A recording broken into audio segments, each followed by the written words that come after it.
Hello, my dear students. I welcome you all, beta.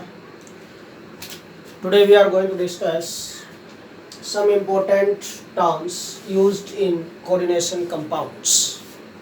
बेटा important terms है used in coordination compounds.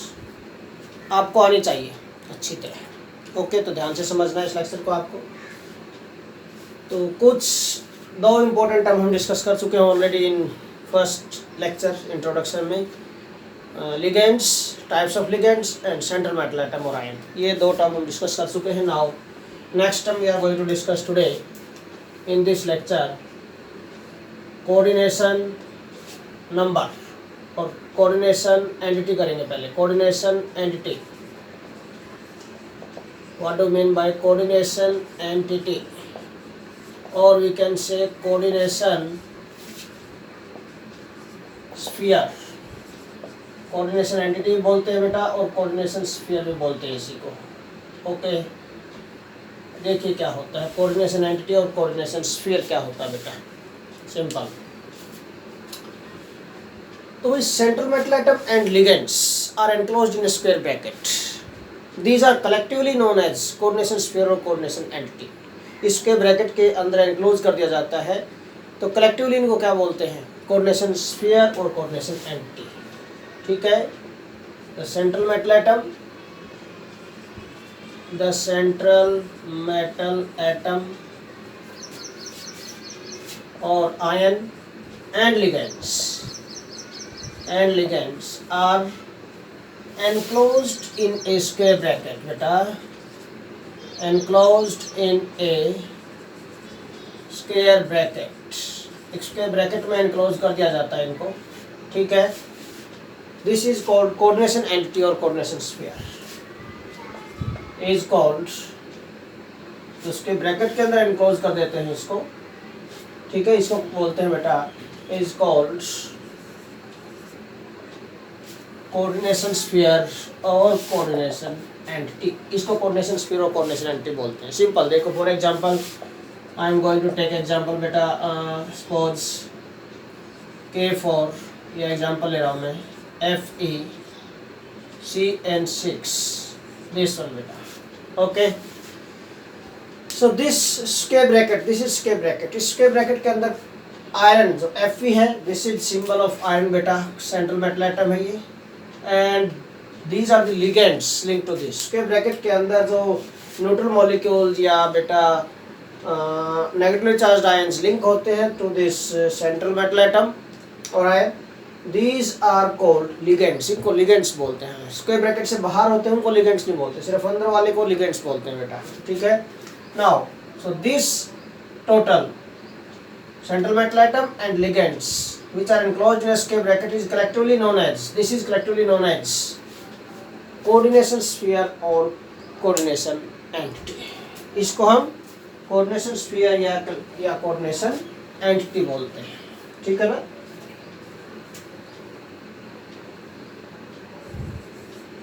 collectively known as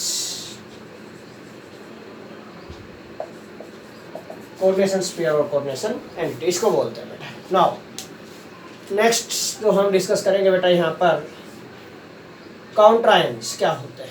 what do mean bye counter ions. Counter ions क्या होते हैं बेटा.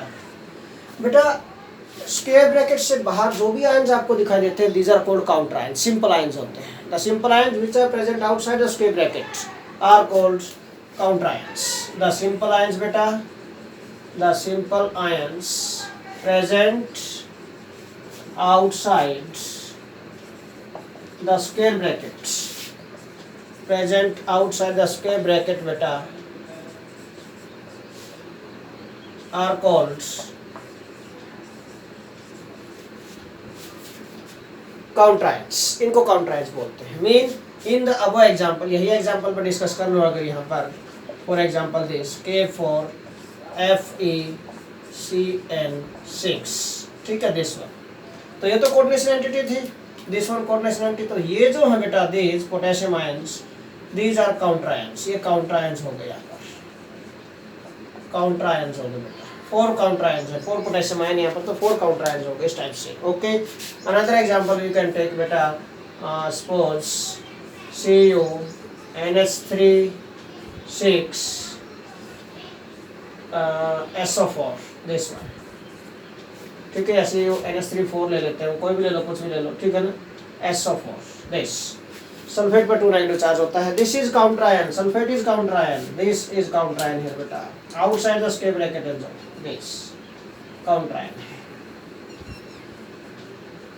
This is counter ion बेटा, ठीक है।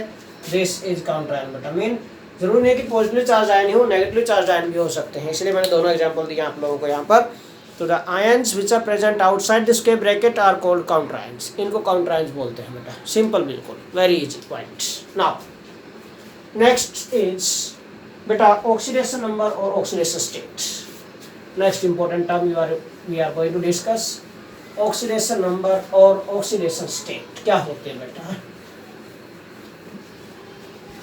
देखिए ध्यान से।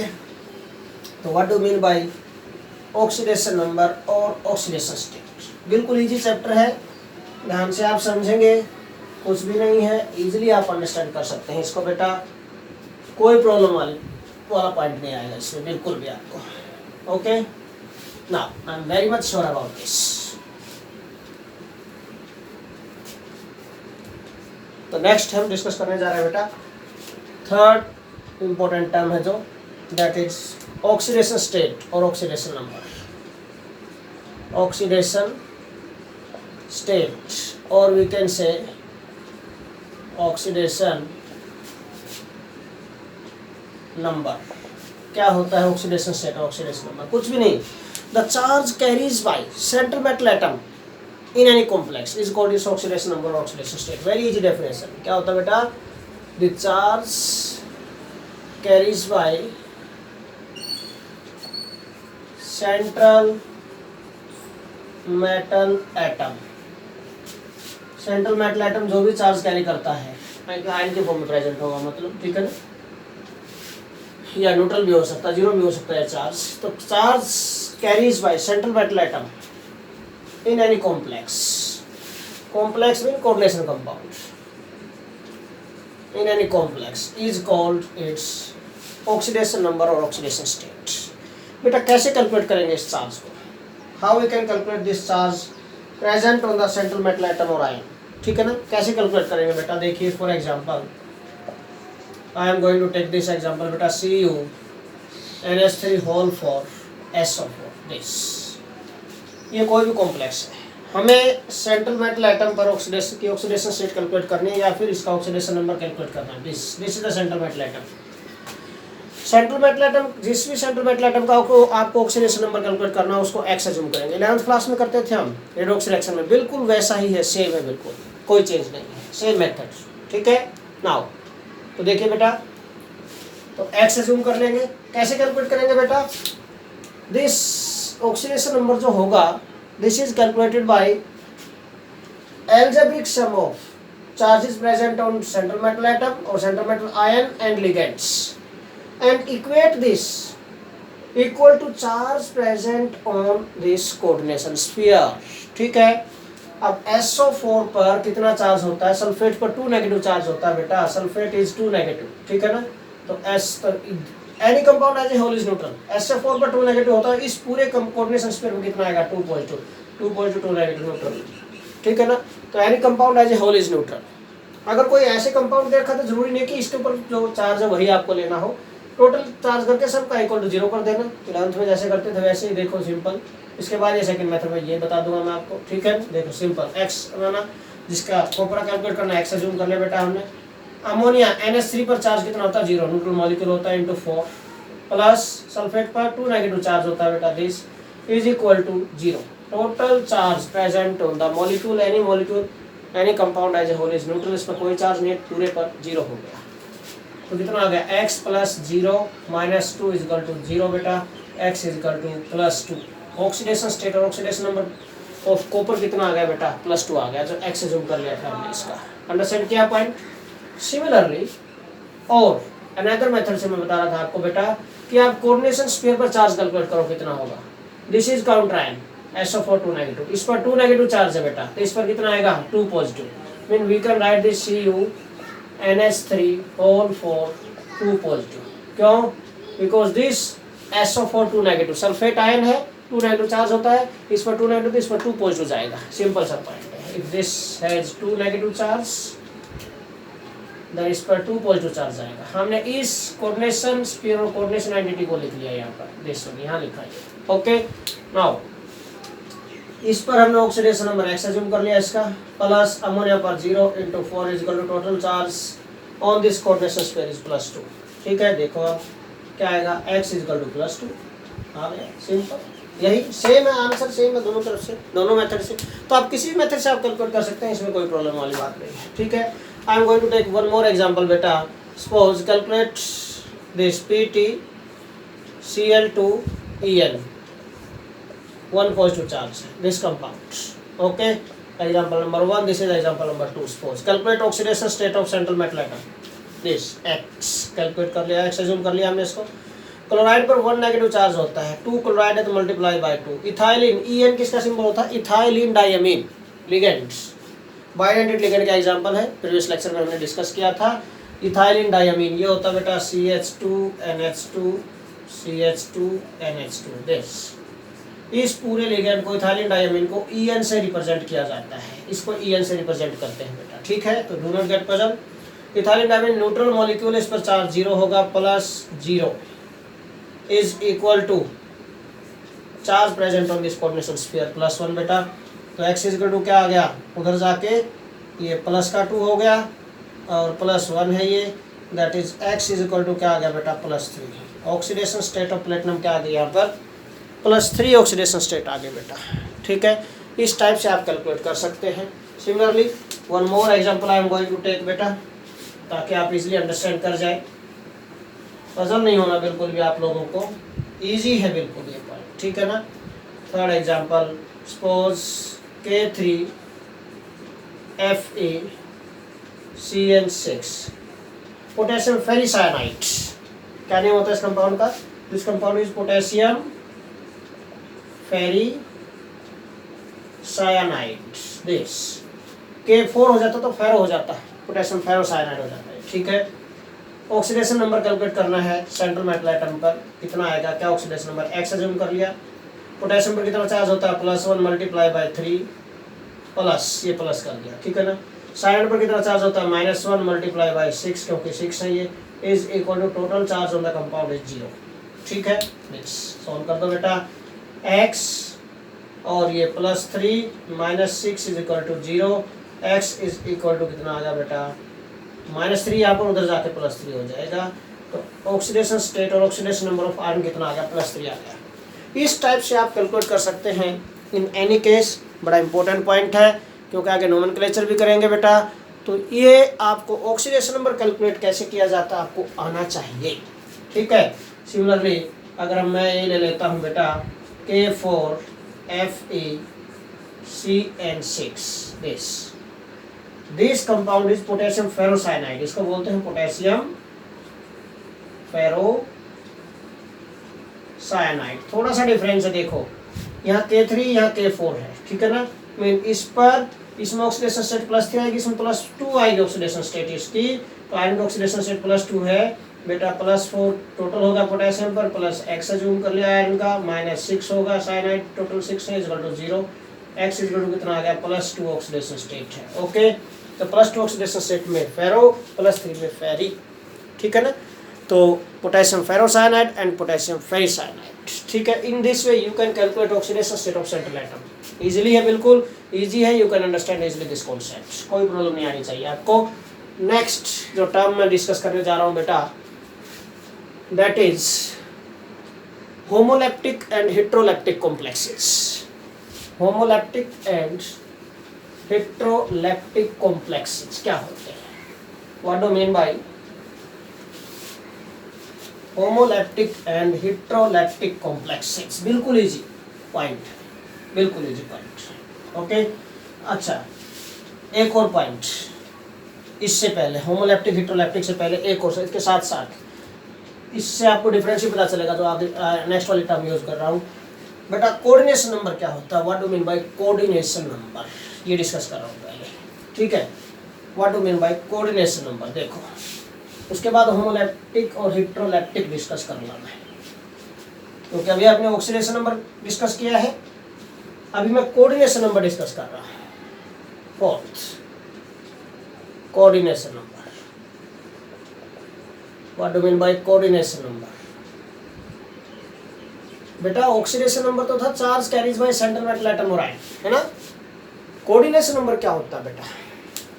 बेटा total number of coordinate bonds formed by ligands with central metal atom or ion is called its coordination number. Coordination number central metal atom का होता है, ध्यान रखना, और किसी का नहीं, ठीक है ना। यहाँ पर तो कोऑर्डिनेशन नंबर क्या होगा बेटा? What do mean by coordination number? The total number of coordinate bonds formed by ligands, जितने भी लिगेंड उसके सराउंडिंग में है, विथ सेंट्रल मेटल एटम, और वी कैन से बेटा ion, is called its coordination number. उसको कोऑर्डिनेशन नंबर बोलते हैं। अभी मैंने बहुत सारे एग्जांपल लिए थे ऑक्सीडेशन नंबर कैलकुलेट करने के लिए, वहीं से कुछ एग्जांपल उठा लेता हूँ। फॉर एग्जांपल देखो, अभी मैंने लिया K3FeCN6, this one. What is coordination number of? Coordination number किसका होगा? सेंट्रल मेटल एटम का होगा, दिस कोऑर्डिनेशन नंबर। अभी देखेंगे इसमें कितना बनेगा। पहले एग्जांपल लिख लेता हूँ, K4FeCN6, कोऑर्डिनेशन नंबर लिखना सभी में हमें। थर्ड में लिखता हूँ बेटा CuNH34 SO4, ठीक है। फोर्थ में ले रहा हूँ बेटा CONH34 Cl2, yes, and Br ले लेता हूँ यहाँ पर, ठीक है। Now fifth compound is PtCl2En, this one, all positive charge, this. Suppose 5 complexes ले लिए मैंने एग्जाम्पल के लिए। You have to give their coordination number. Coordination number हमेशा किसका होता है बेटा? सेंट्रल मेटल एटम और आयन का होता है, ठीक है ना। Coordination number mean central metal atom से कितने लिगेंड्स, जो टोटल लिगेंड्स है, उन्होंने कितने बॉन्ड बनाए हैं, वो आपको चेक करना है। That is called coordination number. अब बेटा साइनाइड मोनोडेंटेड लिगेंड्स का एग्जांपल है, एक ही बॉन्ड बनाएगा एक साइनाइड, टोटल कितने हैं? 6 हैं। मीन आयरन के साथ कितने बॉन्ड बनेंगे? साइनाइड के 6 बॉन्ड बनेंगे। तो कोऑर्डिनेशन नंबर क्या होगा बेटा? इसमें कोऑर्डिनेशन नंबर इज 6, यहाँ 6 होगा। अगेन इसमें भी कोऑर्डिनेशन नंबर इज 6। अगेन इसमें बेटा लिगेंड्स सेंट्रल मेटल, जो लिगेंड सेंट्रल मेटल एटम के स्टार्च मीन जो स्क्वायर ब्रैकेट के अंदर जो लिगेंड्स प्रेजेंट है विद सेंट्रल मेटल एटम, उन्हीं को आपको, उन्हीं के बॉन्ड चेक करने हैं आपको। बाहर स्क्वायर ब्रैकेट से बाहर है जो आयन्स है, उनके बॉन्ड नहीं, वो सिंपल आयन्स है, ठीक है ना, वो कोऑर्डिनेट बॉन्ड नहीं बना रहे हैं। Okay, copper central metal atom है, NH3 लिगेंड है। NH3 में एक ही डोनर एटम है, नाइट्रोजन, एक ही बॉन्ड बनाएगा बेटा। तो 4 NH3 लिगेंड्स 4 बॉन्ड बनाएंगे। टोटल कोऑर्डिनेशन नंबर कितना होगा बेटा? 4 होगा। इस टाइप से 4 तो NH3 बना रहे हैं बॉन्ड, यहाँ पर 2 क्लोराइड बना रहे हैं, 4 and 2 6, कोऑर्डिनेशन नंबर इज 6 बेटा, दिस। यहाँ पर 2 तो क्लोराइड बना रहे हैं बॉन्ड, और इथाइलिन डायमीन कितने बॉन्ड बनाता है बेटा? बाइडेंटेट होता है 2। इनके टोटल कितने आ गए? 2 + 2 कितना होगा? Coordination number is 4। कभी आप ये सोचो कि 2 और 1 3 हो गया, नो।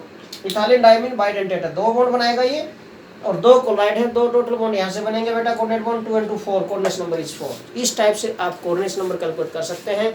मीन कोऑर्डिनेशन नंबर क्या होगा बेटा?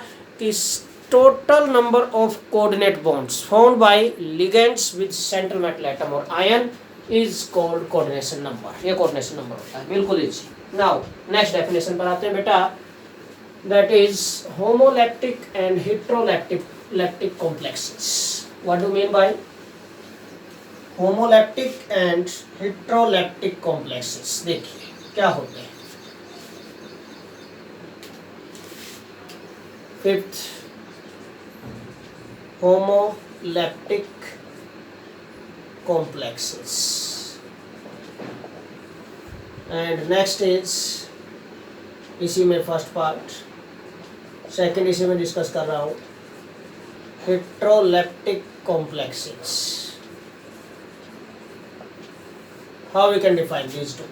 देखो ध्यान से बेटा, if you dissociate this word in two parts, homoleptic, homo means same, homo का मीनिंग क्या होता है? सेम. अगर होमो का मीनिंग सेम होगा तो हिट्रो का मीनिंग क्या होगा बेटा? डिफरेंट. हिट्रो का मीनिंग होगा डिफरेंट. डिफरेंट क्या? Leptic word is related to ligands. Leptic word ligands से रिलेटेड है. लिगेंड्स मीन होमोलेप्टिक कॉम्प्लेक्सेस का मीनिंग क्या है कि those complexes in which central metal atom is linked to same type of ligands, one type of ligands only, that is called homoleptic complex. और heteroleptic complexes क्या होंगे? जिनमें जो central metal atom और आयन है, these linked to more than one type of ligands, एक से ज्यादा टाइप के लिगेंड्स से बॉन्डेड है, लिंक्ड है, मीन एक से ज्यादा टाइप के लिगेंड्स प्रेजेंट है, तो उसको हम हिट्रोलेप्टिक कॉम्प्लेक्सेस बोलेंगे. ठीक है ना? देखो अब यहाँ पर डेफिनेशन कंप्लीट कर देता हूँ बेटा. Those complexes in which central metal atom or ion is linked to only one type of complexes, or only one type of ligands, is linked to only one type of ligands,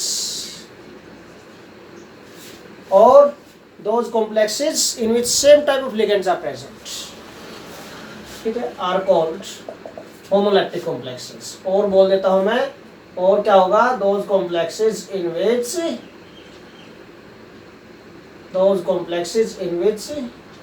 same type of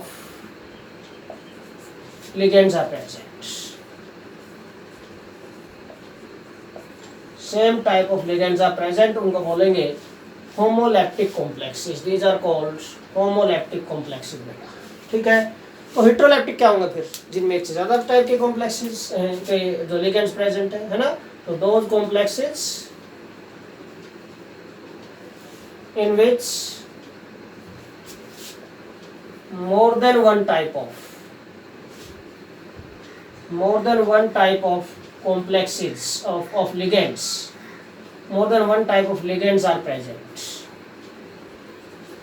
are called heteroleptic complexes. भाई अगर एक ही type के complexes हैं, only one type of ligands हैं बेटा, सिर्फ एक ही type के लिगेंड्स हैं, तो होमोलेप्टिक होगा. और एक से ज्यादा टाइप के लिगेंड्स हैं तो हिट्रोलेप्टिक कॉम्प्लेक्स होगा. बिल्कुल सिंपल है. अब देखो इनमें मैंने एग्जांपल इसलिए रब नहीं किए थे, एग्जांपल ऑलरेडी लिखे हुए हैं, अभी हमने नोट किए थे. इनमें बताओ कौन सा होमोलेप्टिक और कौन सा हिट्रोलेप्टिक. देखो आयरन सेंट्रल एटम है, साइनाइड 6 है, एक जैसे लिगेंड है, तो this is example of homoleptic. इसका एग्जांपल है ये होमोलेप्टिक का. अच्छा ये भी बताओ सेम टाइप के लिगेंड्स प्रेजेंट, होमोलेप्टिक. ये भी सेम टाइप के लिगेंड्स प्रेजेंट, होमोलेप्टिक. तो ये जो फर्स्ट थ्री हैं, these are the examples of homoleptic complexes. Homoleptic complexes के एग्जांपल्स हैं.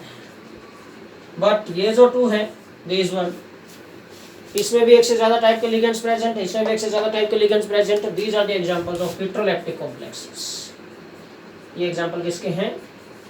Heteroleptic complexes. बिल्कुल इजी, बिल्कुल इजी. ठीक है, कुछ भी नहीं. आपको देखना कि लिगेंड्स एक से ज्यादा टाइप के हैं या एक ही टाइप के हैं. एक ही टाइप के तो होमोलेप्टिक कॉम्प्लेक्स होगा, एक से ज्यादा टाइप के हैं तो बेटा हिट्रोलेप्टिक कॉम्प्लेक्स होंगे. बिल्कुल इजी. नाउ नेक्स्ट जो टर्म हम डिस्कस करने जा रहे हैं बेटा, that is coordination polyhedron. What do you mean by coordination polyhedron? Coordination polyhedron क्या होता है बेटा? देखिए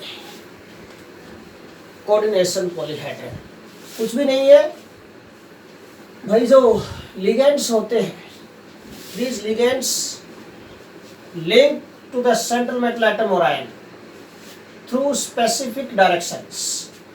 मीन जो लिगेंड्स अप्रोच करते हैं सेंट्रल मेटल एटम को और आयन को, वो स्पेसिफिक डायरेक्शंस के थ्रू ही अप्रोच करते हैं. ये नहीं कि कहीं से भी लिंक हो जाए. नो, डायरेक्शनल लिंक के bonds of ligands with central metal atom are directional in nature. Okay, counter ion का जो बॉन्ड है वो डायरेक्शनल नहीं होता क्योंकि वो आयनिक बॉन्ड होता है। और यहाँ पर कोवलेंट बॉन्ड है। Covalent bond is a type, sorry जो कोऑर्डिनेट बॉन्ड है, coordinate bond is a type of covalent bonds, ठीक है ना। So these are directional in nature, ये डायरेक्शनल नेचर होते हैं। ओके नाउ तो कोऑर्डिनेशन पॉलीहेड्रल देखिए, कोऑर्डिनेशन पॉलीहेड्रल कुछ भी नहीं। अब डायरेक्शनल नेचर तो स्पेशल अरेंजमेंट होगी, स्पेशल अरेंजमेंट होगी, स्पेस के अलोंग प्रॉपर अरेंजमेंट होगी, ठीक है ना। तो स्पेशल अरेंजमेंट है लिगेंड्स की विद सेंट्रल मेटल एटम और आयन, ठीक है ना। This is called coordination polyhedral, इसी को कोऑर्डिनेशन पॉलीहेड्रल बोलते हैं, ठीक है ना। तो the special arrangement SPATIAL, special वाली स्पेलिंग नहीं SPECIALL, वो नहीं, स्पेशल, स्पेशियल बोल रहा हूँ। The special arrangement of ligands with central metal atom or ion is called coordination polyhedral। इसको क्या बोलते हैं बेटा हम? कोऑर्डिनेशन पॉलीहेड्रल बोलते हैं। जो कोऑर्डिनेशन पॉलीहेड्रल में स्पेशल अरेंजमेंट किस टाइप की होंगी, इट डिपेंड्स अपॉन बेटा कोऑर्डिनेशन नंबर। कोऑर्डिनेशन पॉलीहेड्रल किस टाइप का होगा, ये किस पे डिपेंड करता है बेटा? It depends upon coordination number, coordination number पे डिपेंड करता है। देखो छोटी सी टेबल बना रहा हूँ मैं आपको, तो कोऑर्डिनेशन नंबर 11th में डिस्कस किया था आप लोगों ने बेटा, and then based upon this coordination polyhedral क्या होगी, कोऑर्डिनेशन पॉलीहेड्रल की क्या टाइप होगी। 4 से स्टार्ट करेंगे, मिनिमम कोऑर्डिनेशन नंबर 4 मिलेगा आपको। इफ कोऑर्डिनेशन नंबर इज 4 तो 2 टाइप के अरेंजमेंट्स पॉसिबल है बेटा कोऑर्डिनेशन नंबर 4 के लिए। क्या क्या? First is tetrahedral and second is बेटा स्क्वायर प्लेनर। कोऑर्डिनेशन नंबर 4 होगा दोनों में यहाँ पर, ठीक है। कोऑर्डिनेशन नंबर 4 है तो 2 टाइप की कोऑर्डिनेशन पॉलीहेड्रल हो सकती है, 2 टाइप की स्पेशल अरेंजमेंट हो सकती है बेटा। टेट्राहेड्रल भी हो सकती है और स्क्वायर प्लेनर भी। टेट्राहेड्रल कैसे होती है देखो, आप लोगों को 11th में याद हो तो किया था टेट्राहेड्रल अरेंजमेंट। ए लेते थे हम सेंट्रल एटम, यहाँ पर एम ले लेता हूँ, सेंट्रल मेटल एटम है यहाँ पर। This is the type of arrangement tetrahedral. 109 degree का बॉन्ड, 109 डिग्री 28 मिनट का बॉन्ड एंगल होता है बेटा। यहाँ पर ये लिगेंड्स आ गए, दीज आर द लिगेंड्स, ये सारे ligands. This is tetrahedral arrangement बेटा। दिस ये कोऑर्डिनेट बॉन्ड बना रहे हैं इसके थ्रू, ठीक है।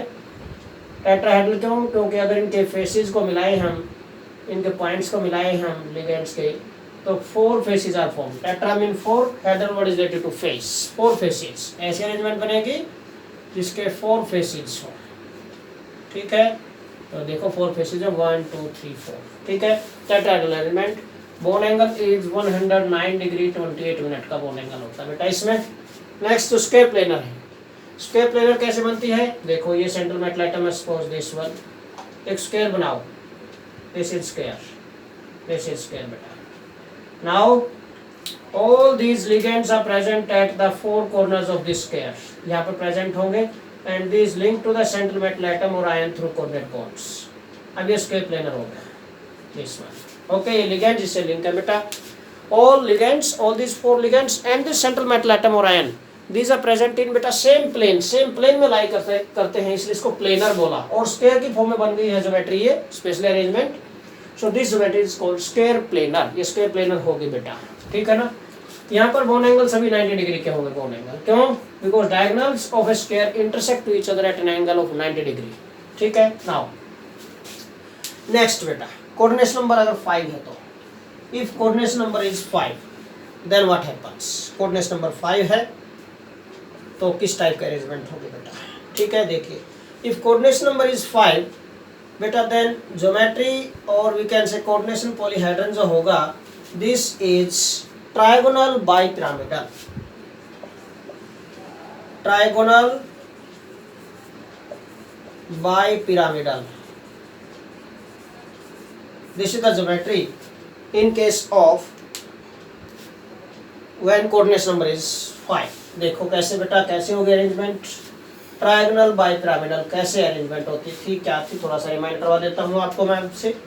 This is central metal atom, this triangle type में, ट्रायंगल जो है ट्रायंगल के लिए बनाया है दिस। ये 3 ligands are present in the plane and form a triangle, एक ट्रायंगल बनाते हैं बेटा। And one is present above the plane, another is present below the plane. ये इक्वेटोरियल बॉन्ड्स होते हैं, these are the equatorial bonds, है ना, याद हो तो आप लोगों को बताया था ज्योमेट्री में। These are the axial bonds, axial bonds are longer than equatorial bonds.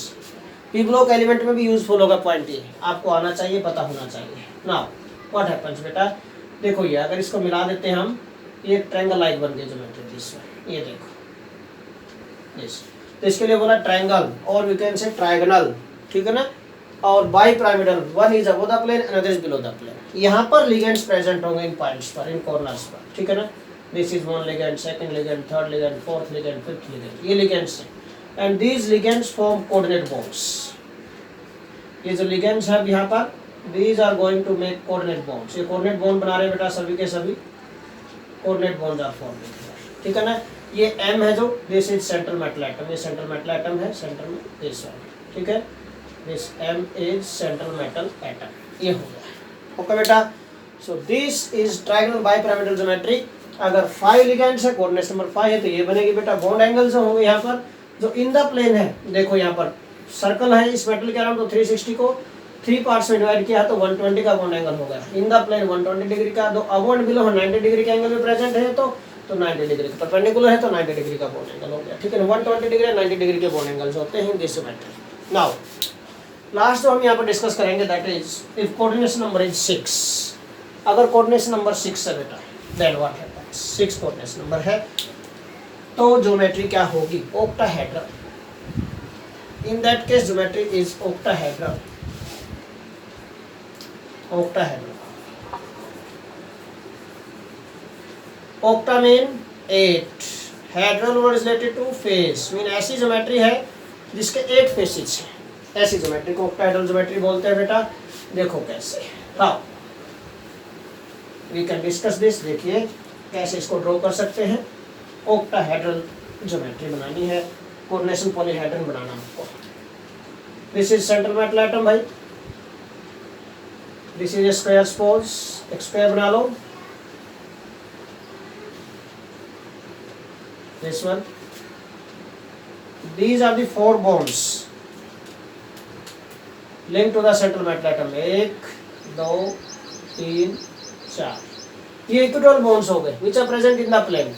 one bond is present above the plane, another bond is present below the plane, this one, okay।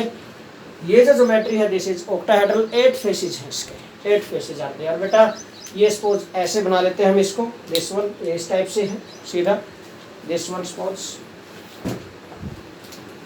ये है, एक बुक है ये, this one. अब भाई 1 2 3 4 ये 4 faces है, 1 2 3 4 faces है बेटा ये, ओके। अब मीन यहाँ पर सेंट्रल मेटल एटम होगा सेंटर में, 1 bond is here, another is here, third is here, fourth is here. यहाँ 4 लिगेंड्स प्रेजेंट हो गए, 1 2 3 4 कॉर्नर्स पर। 1 is present above the plane यहाँ पर, and another is present below the plane. अब ये जो अबव द प्लेन प्रेजेंट है यहाँ पर, इस पॉइंट से इसको मिलाओ और इसको मिलाओ, एक फेस बन गया ऐसे प्रिज्म लाइक, 1 फेस। इसी तरह इसको भी मिलाएंगे तो एक यहाँ से बन गया 2, एक यहाँ से 3, एक यहाँ से 4, 4 ही नीचे बनेंगे इसके साथ, ठीक है ना। 4 and 4 कितने हो गए बेटा, 8 हो गए, मीन ऑक्टाहेड्रल 8 फेसेस हो गए बेटा, ऑक्टाहेड्रल ज्योमेट्री होती है, ओके। अब देखो these are the ligands which form coordinate bonds है बेटा, ये कोऑर्डिनेट बॉन्ड बना रहे हैं लिगेंड्स यहाँ पर, दिस वन। ये डॉटेड इसलिए दिखा दिया कि इसके नीचे से बिलो द प्लेन है, ओके, कभी पजल हो जाओ इसमें। ये लिगेंड्स है बेटा, these are the ligands linked to this central metal atom और ion, okay.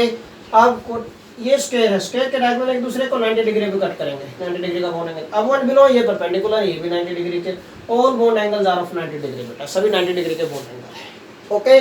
So this is all about this lecture बेटा, some important terms used in coordination compounds, इनको अच्छी तरह पढ़ना आपको, आपकी ड्यूटी है ये, okay. So this is all about today's lecture, thanks a lot.